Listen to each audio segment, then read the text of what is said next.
राधे राधे मेरे प्यारे भाइयों बहनों माताओं व बंधुओं, संस्कार की बातें चैनल में आपका स्वागत है। बंधुओं, आज सफला एकादशी के दिन आपको सुना रही हूँ एकादशी माता की कथा। बंधुओं, जो कोई भी एकादशी के दिन एकादशी माता की कथा को सुनते हैं, उन पर भगवान विष्णु सदा ही प्रसन्न रहते हैं, क्योंकि एकादशी माता ने भगवान विष्णु के शरीर से उत्पन्न होकर मुर नामक दैत्य को मारा था। तो भगवान विष्णु ने एकादशी माता को वरदान दिया था, जो कोई भी आज के दिन तुम्हारी पूजा करेगा, व्रत करेगा, वह मुझे बहुत ही प्रिय होगा। सो बंधुओं, एकादशी के दिन एकादशी व्रत करके एकादशी माता की कथा को अवश्य सुने। आपके सभी मनोरथ एकादशी माता भगवान विष्णु सहित पूर्ण करेंगी। बंधुओं, यदि आपने YouTube चैनल संस्कार की बातें अब तक सब्सक्राइब नहीं किया तो जरूर करें और बेल आइकन दबाना ना भूलें, ताकि आपको हमारी आने वाली सभी वीडियोस की जानकारी सबसे पहले हो सके। बोलो एकादशी माता की जय हो, विष्णु भगवान की जय हो। एक बार एक राजा के दो बेटियां थी। छोटी बेटी एकादशी का व्रत किया करती थी। हर कोई छोटी बेटी की प्रशंसा किया करता था और बड़ी बहन छोटी बहन से ईर्ष्या करती थी। एक बार पड़ोसी राजा का बेटा बड़ी बेटी को देखने आया, लेकिन उसे बड़ी बेटी की जगह छोटी बेटी पसंद आ गई। राजा की छोटी बेटी अब बड़ी बहन छोटी बहन से और भी चिढ़ने लगती है। वह छोटी बहन को मारने के नए नए तरीके अपनाती रहती है। एक बार वह लड्डू में जहर मिलाकर उसे खिलाने की कोशिश करती है और एक बार वह मटके में जहरीला सांप रखकर छोटी बहन के कमरे में रख देती है। एक बार छोटी बहन को पनघट पर पानी भरने के लिए ले जाती है और धोखे से कुएं में धक्का दे देती है, पर हर बार ग्यारस माता उसे बचा लेती है, क्योंकि वह ग्यारस माता के व्रत किया करती थी। बड़ी बहन बहुत परेशान हो गई कि यह तो किसी भी तरह नहीं मरती। तब एक दिन बड़ी बहन छोटी बहन से बोली, मेरी प्यारी बहन, भगवान ने हम सब की मृत्यु किसी न किसी तरह लिखी है। क्या तुम्हें पता है कि तुम्हारी मृत्यु कैसे होगी? बड़ी बहन बहुत सीधी थी, छोटी बहन बहुत सीधी थी। वह बोली, मेरी मृत्यु मेरे पालतू तोते व तोते के गले में जो हार है उसमें अटकी हुई है। यदि कोई मेरे तोते को मारकर उस हार को लेकर पहन ले तो मैं मूर्छित हो जाऊंगी, और फिर उस हार को उतार कर कहीं रख दे तो मैं जीवित हो जाऊंगी। उस रात छोटी बहन अपने पिता के पास गई और बोली, पिताजी, मुझे शक है, यदि मैं मर जाऊं तो आप मुझे जलाना नहीं, आप मुझे हमारे पुराने महल के कुएं के पास झोपड़ी बनाकर खाट पर सुला देना। राजा बोले, बेटी, तुम ऐसा क्यों बोल रही हो? 2-3 दिन बाद तो तुम्हारी शादी है। तब छोटी बेटी बोली, पिताजी, समय का कोई भरोसा नहीं।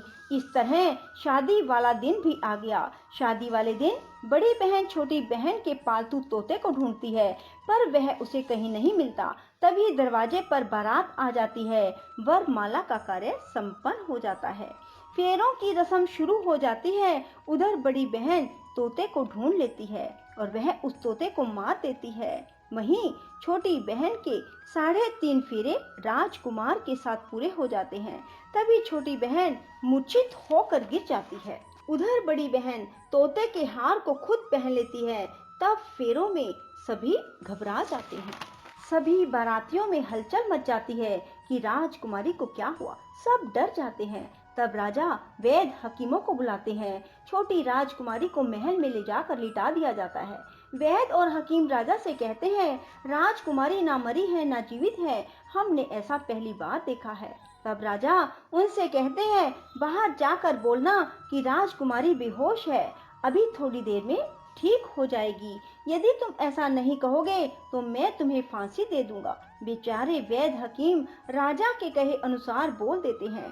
तभी बड़ी बेटी आती है और कहती है, पिताजी, मुझे छोटी बहन के मरने का बहुत दुख है। उससे ज्यादा दुख मुझे आपकी इज्जत का है, जो कि खराब हो जाएगी। आप ऐसा करो कि मेरी शादी राजकुमार के साथ कर दो, तब सब ठीक हो जाएगा। आपकी इज्जत भी रह जाएगी। तब राजा को यही ठीक लगा और राजा ने छोटी बेटी के कपड़े पहनाकर बड़ी राजकुमारी को फेरों में बिठा दिया।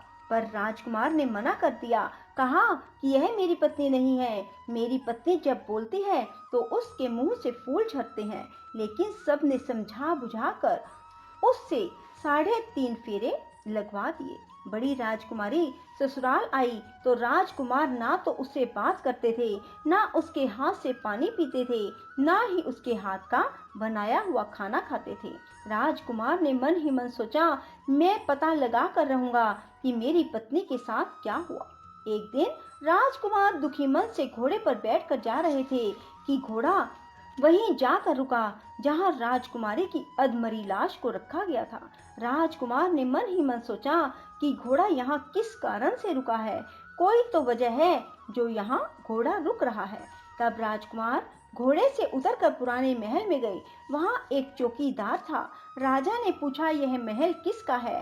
तब चौकीदार ने बताया कि यह महल किसका है। तब राजकुमार समझ गए कि यह पुराना महल तो उसके ससुर का ही है। वहाँ खाट पर कौन सो रहा है? राजकुमार ने चौकीदार से पूछा। तब चौकीदार कहने लगा कि यह राजा की छोटी बेटी है जो शादी वाले दिन अधमरी हो गई थी। तब राजकुमार ने कहा कि यह तो मेरी पत्नी है, इसके साथ मैंने 3.5 फेरे लिए थे। तब राजकुमार ने चौकीदार से कहा, तुम किसी को ना बताना कि मैं यहाँ आया हूँ, मैं तुम्हें मुंह मांगी रकम दूंगा। चौकीदार ने हाँ कर दी और राजकुमार खाट के पास गया और बचे हुए 3.5 फेरे खाट के साथ ले लिए। राजकुमार उस दिन वहीं पर रहा और रात को भी वहीं रहा। छोटी रानी रात को खड़ी हो गई। उसने अपने पास अपने पति को देखा तो वह बहुत रोई। राजकुमार ने पूछा, बड़ी अजीब बात है, तुम शादी वाले दिन मूर्छित क्यों हो गई? तुम्हारे पिता ने मेरी शादी तुम्हारी बड़ी बहन से क्यों करवा दी, जबकि मैंने तुम्हारी बड़ी बहन को स्वीकार भी नहीं किया?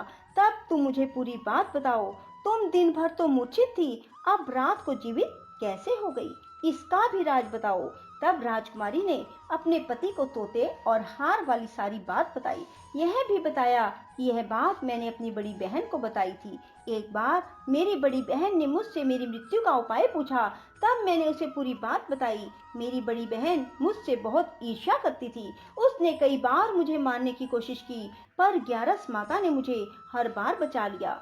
यह सब मेरी बड़ी बहन ने किया है। तोते के गले में जो हार था वह मेरी बड़ी बहन दिन में पहन लेती है और रात को उतार देती है। इसीलिए मैं दिन में मूर्छित रहती हूँ और रात को जीवित हो जाती हूँ। यदि वो हार मुझे वापस मिल जाए तो मैं हमेशा के लिए जीवित हो जाऊंगी। कोई बहन भी ऐसा कर सकती है? अब राजकुमार छोटी राजकुमारी के साथ वहीं दिन बिताने लगे। बड़ी रानी ने दासियों को भेजकर पता लगाना चाहा कि आजकल राजकुमार दिन रात कहाँ रहते हैं, पर उसे कोई खबर ना लगी। उधर छोटी रानी गर्भ से हो गई। एक दिन छोटी रानी ने राजकुमार से कहा, मुझे चाहे बेटा हो या बेटी, रात में ही हो, दिन में तो मैं मूर्छित रहती हूँ। पर एक दिन राजकुमार को किसी काम से बाहर जाना पड़ा और तभी राजकुमारी प्रसव से हो गई। तब उसने ग्यारस माता को याद किया। तब ग्यारस माता स्वयं आकर उसका प्रसव करवाती है। उसके सुंदर पुत्र पैदा होता है। तभी वहां राजकुमार आ जाते हैं। उसने भी ग्यारस माता के दर्शन किए। ग्यारस माता बोली, ये मेरी परम भगत है, और बोली, जब तुम्हारा बेटा 5 वर्ष का हो जाए तब तुम इसे अपनी पत्नी का हार लाकर पहना देना। देखते ही देखते कुंवर 5 वर्ष का हो गया। बेटा युवराज 5 वर्ष का हो गया। तब राजकुमार अपने बच्चे से कहते हैं कि बेटा युवराज, तुम यहीं रहना, माँ की खाट के पास, मैं शहर से काम निपटा कर आता हूँ। तब बड़ी रानी के दास दासी राजा को वहाँ से आते हुए देख लेते हैं और बच्चे को उठवा लेते हैं। बच्चे के 2 टुकड़े कर दिए जाते हैं, एक टुकड़ा चक्की के नीचे और एक अपने पलंग के नीचे रख लेती है। तब वह ग्यारस माता को याद करती है और ग्यारस माता भीख मांगने के लिए बड़ी रानी के महल में आती है। तब बड़ी रानी अपने दास दासियों के हाथों भिक्षा भिजवा देती है, पर ग्यारस माता कहती है कि मैं तो तुम्हारी रानी के हाथों से ही भिक्षा लूंगी। तब वे जाकर उसे कहते हैं। तब बड़ी रानी खुद उसे भिक्षा देने के लिए आती है।